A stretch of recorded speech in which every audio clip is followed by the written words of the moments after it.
مطاف کے اندر کنکروں پر پیشانی رکھ کے ایک بندہ زاروں کے تار رو رہا ہے اور کیا کہتا ہے، اللہ مجھے معاف کر دے ورنہ قیامت کے دن مجھے نابینا اٹھانا، تیرا کیا تیرے بندوں کا سامنا بھی نہیں کر پاؤں گا۔ اتنے درد سے روتا ہے کہ چلنے والوں کے قدم رکتے ہیں۔ سر پہ کپڑا ڈالا ہے، زاروں کے تار، سسکیاں لے لے کے، ہچکیاں لے لے کے روتا ہے۔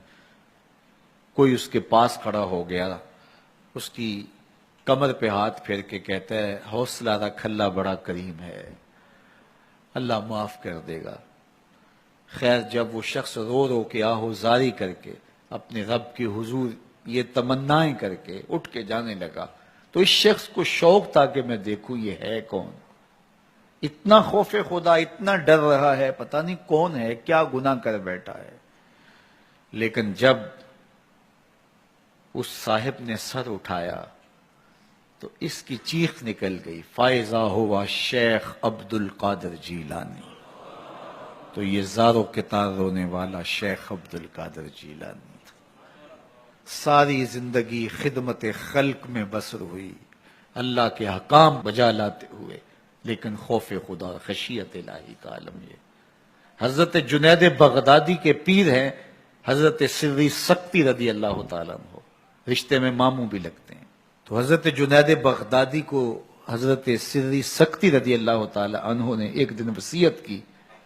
حضرت جنید کہتے ہیں میرے پاؤں تلے سے زمین سرکنے لگی، فرمانے لگے بیٹا جب میں مر جاؤں تو میری قبر بغداد سے باہر بنانا۔